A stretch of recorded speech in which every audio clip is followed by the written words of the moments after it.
Shalom, selamat pagi saudara-saudari yang masih lagi setia dalam channel Saluran Bangkit di hari yang ketiga.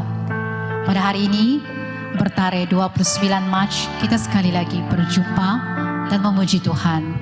Sebelum itu, mari saya pimpin di dalam doa. Tuhan, Bapa kami di syurga, Tuhanlah yang terlebih besar, kuasa-Mu yang terlebih besar. Tiada apa yang dapat menandingi segalanya. Hanya Tuhan yang besar, hanya Tuhan yang terutama, hanya Tuhan yang teratas.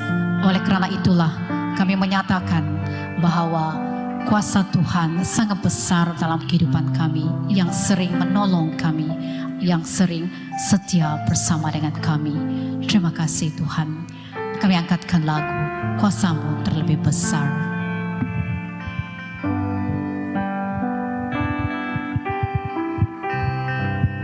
Sama-sama kita nyatakan lagu ini. Kuasa-Mu terlebih besar, Tuhanku terlebih besar, tak pernah terlambat janji-Mu ya Tuhan, penolong hidupku.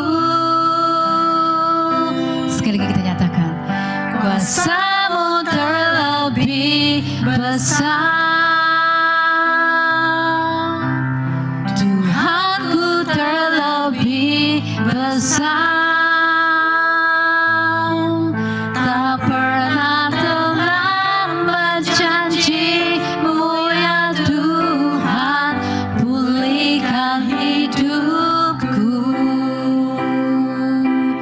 Sama kita nyatakan lagu ini. Hanya Kau Tuhan penolongku,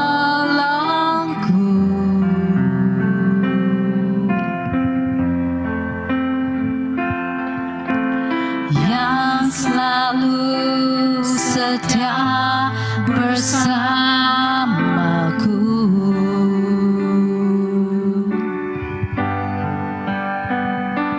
Kasih-Mu yang sanggup mengubah kehidupanku.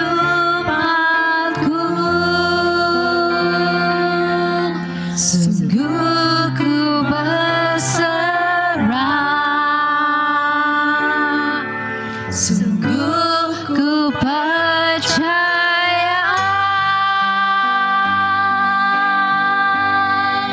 Kuasa-Mu terlebih besar, Tuhanku terlebih besar, tak pernah terlambat janji-Mu ya Tuhan, penolong hidupku. Sekali kita nyatakan, kuasa-Mu terlebih besar, Tuhanku terlebih besar, tak pernah terlambat janji-Mu ya Tuhan, pulihkan hidupku. Mari kita nyatakan sama-sama. Hanya Kau Tuhan penolongku,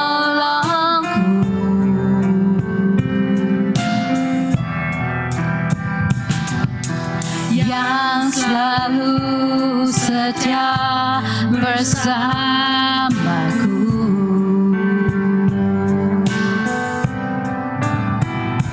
Kasih-Mu yang sanggup mengubah kehidupanku. Sungguh ku berserah,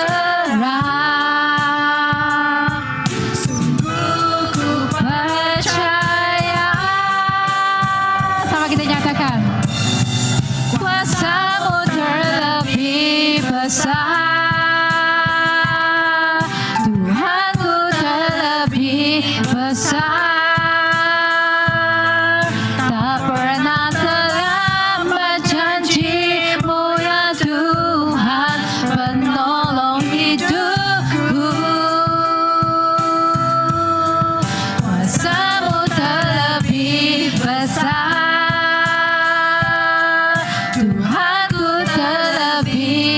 besar, tak pernah terlambat janji-Mu ya Tuhan, pulihkan hidupku.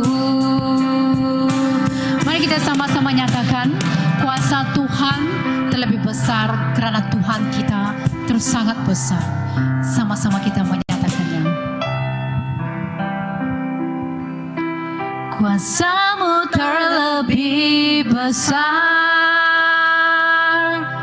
Tuhanku terlebih besar,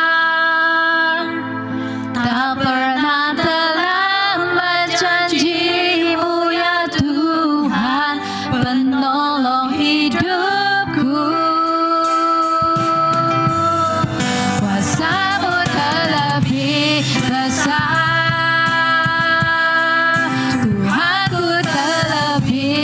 besar,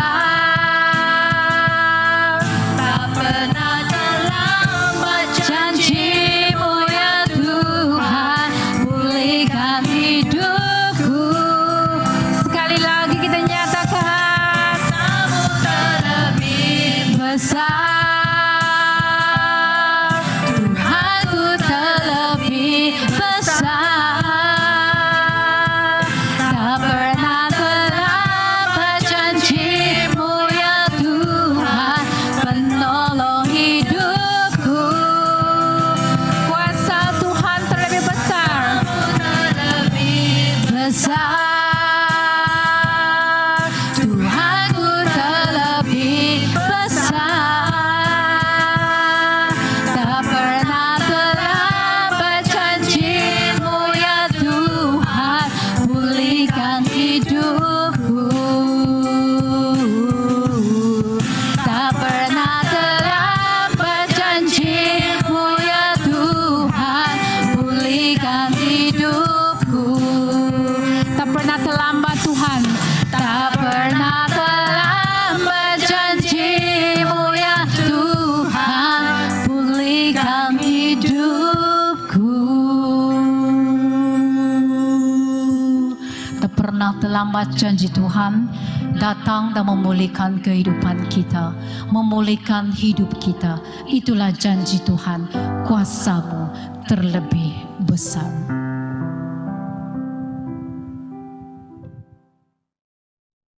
Shalom semua, selamat pagi, selamat kembali kepada Renungan Saluran Bangkit. Hari ini kita akan merenungkan Mazmur Haleluya yang kedua, iaitu Mazmur 147. Saya memberikan tajuk kepada renungan pagi ini ialah Pujilah Allah yang Maha Kuasa. Sebelum kita merenungkan firman Tuhan ini, saya akan bacakan Mazmur 147. Pujilah Tuhan. Memang baik kita menyanyikan lagu pujian untuk Allah kita.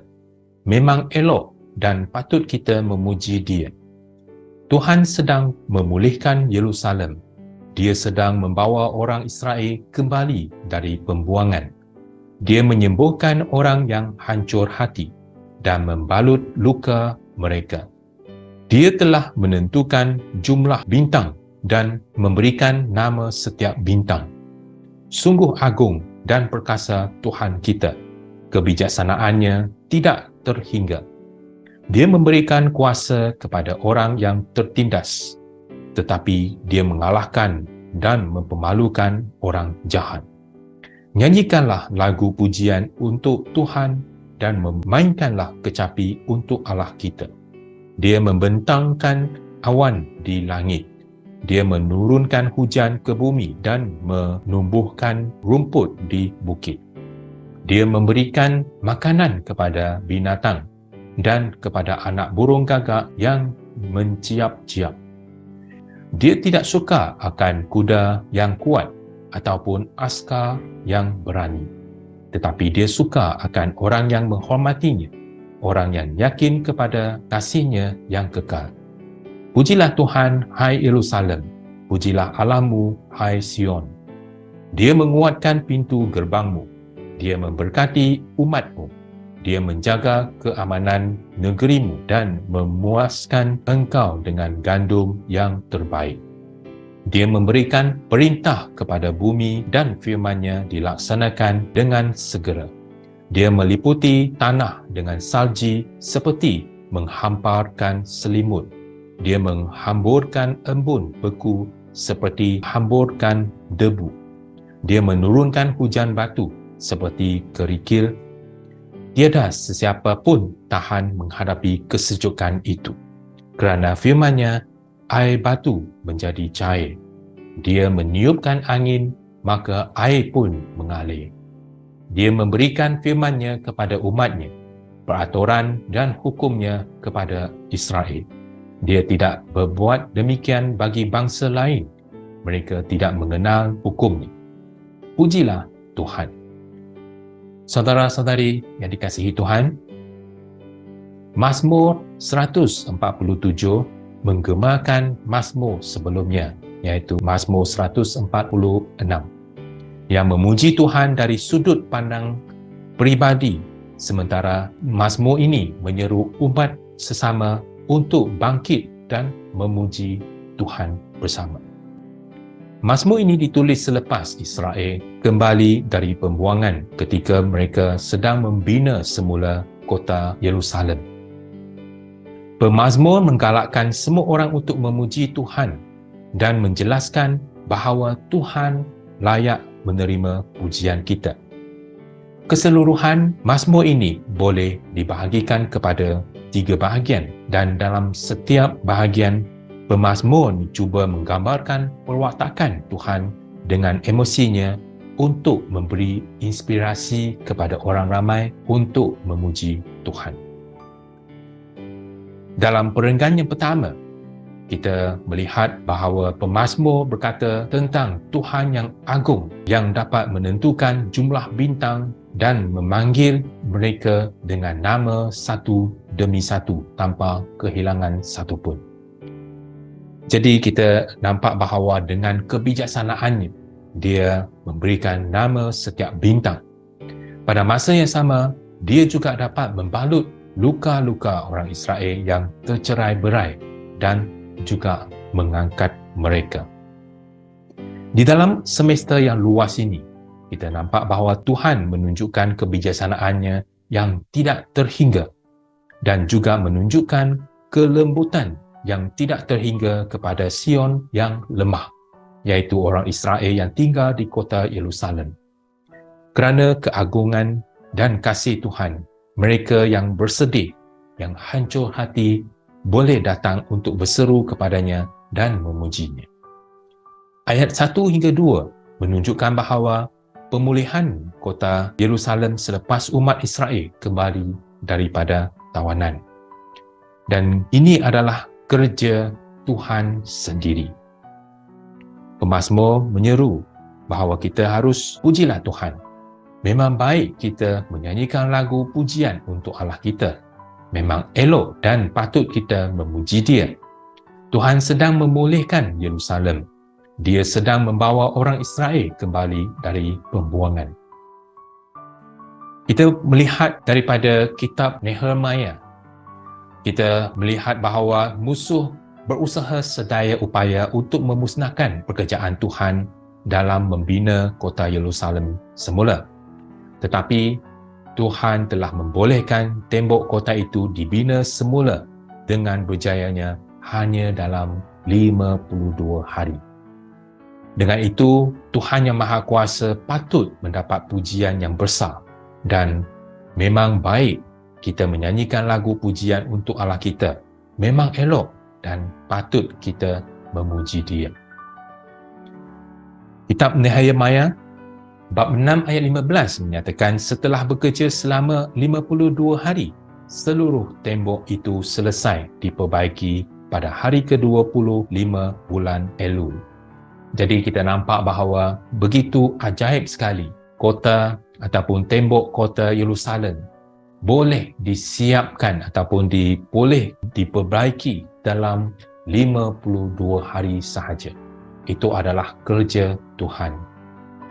Nehemiah bab 9 merupakan satu ibadah besar-besaran yang dipimpin oleh beberapa orang Lewi yang bernama Yeshua, Kadmiel, Bani, Hasabneah, Serebnya, Hodia, Sebaya dan Petaya.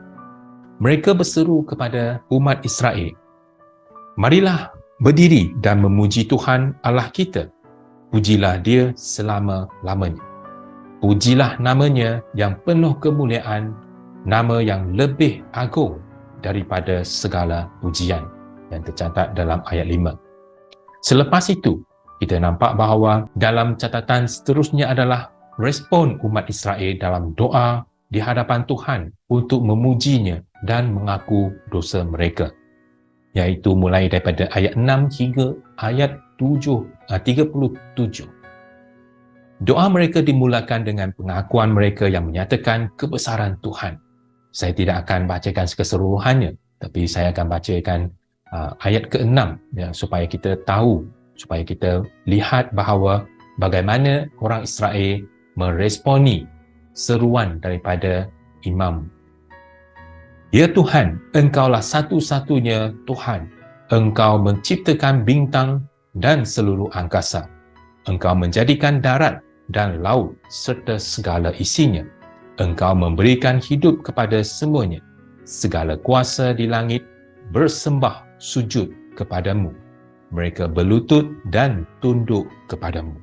Jadi kita melihat jelas bahawa ketika pemimpin, imam-imam, mereka memimpin dalam satu ibadah besar-besaran selepas mereka siap memperbaiki tembok kota Yerusalem. Dalam seruan para imam yang menyatakan kita harus memuji Tuhan, orang Israel meresponinya dengan menyatakan bahawa memang Tuhan adalah yang patut kita puji.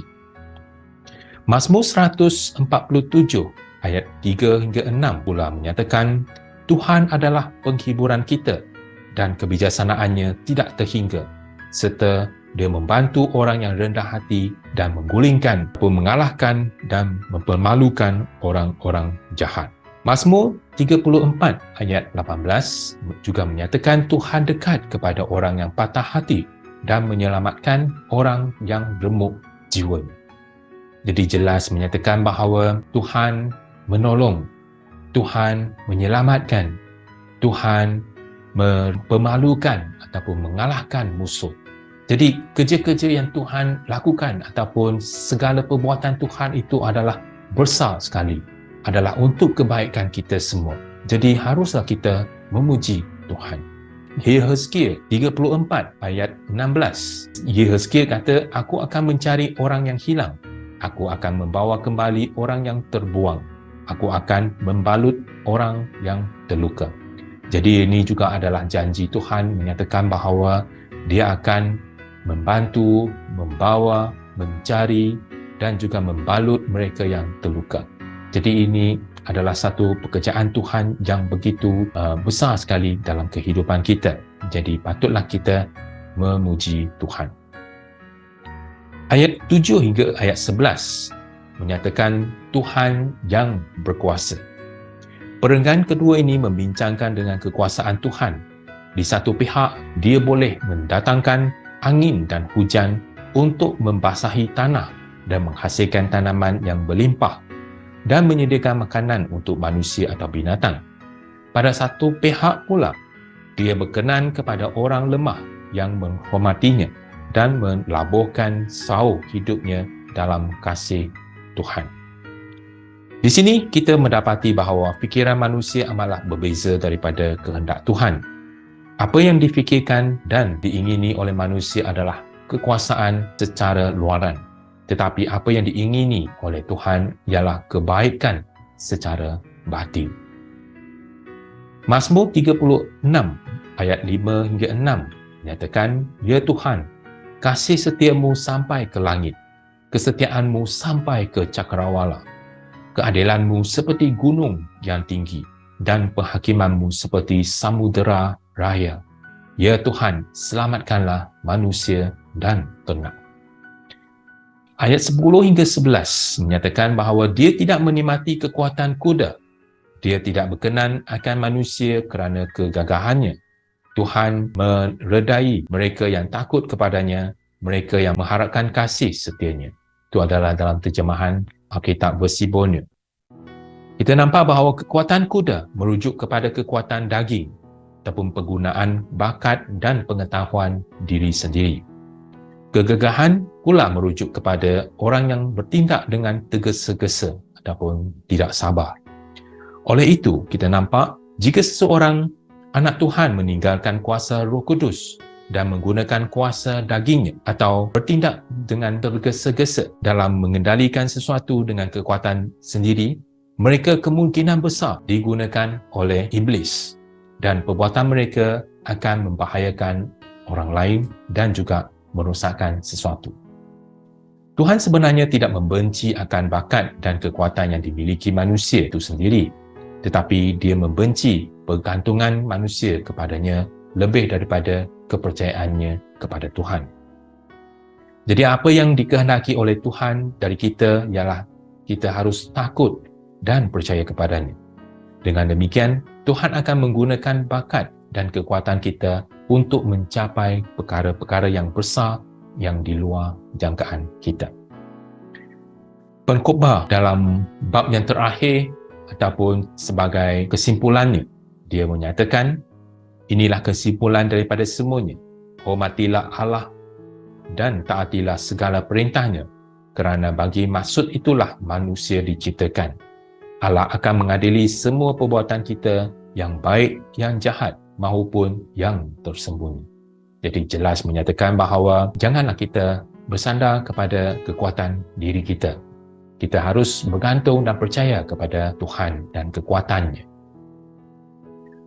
Ayat 12 hingga ayat 20 menyatakan tentang pemeliharaan Tuhan.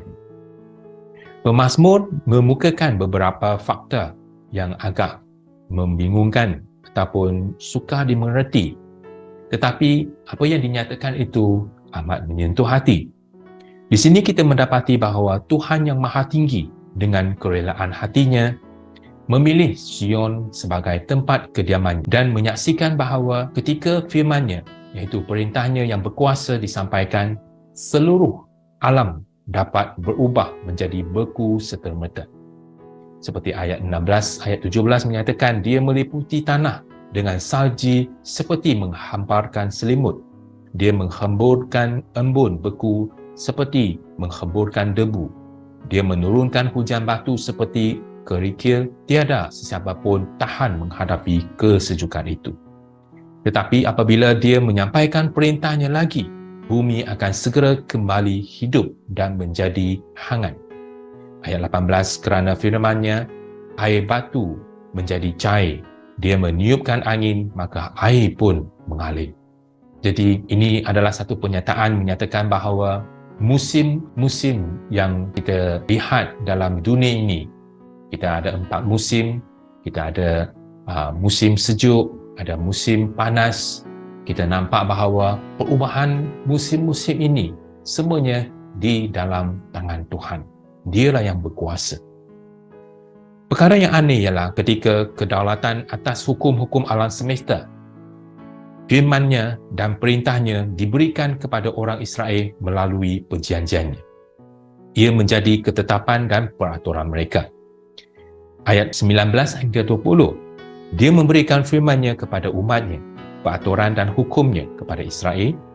Dia tidak berbuat demikian bagi bangsa lain. Mereka tidak mengenal hukumnya.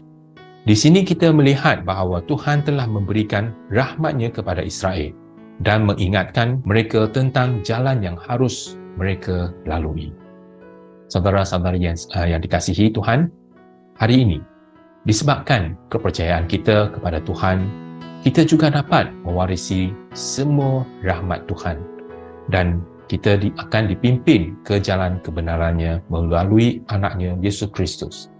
Tidakkah kita patut berseru haleluya dan pujilah Tuhan? Mari kita berdoa. Tuhan, terima kasih kerana Engkau adalah Tuhan yang melihat keikhlasan hati kita. Terimalah pujian kami. Dalam nama Tuhan Yesus Kristus kami berdoa. Amin. Semoga kita akan terus merenungkan firman Tuhan untuk hari-hari yang berikutnya. Shalom.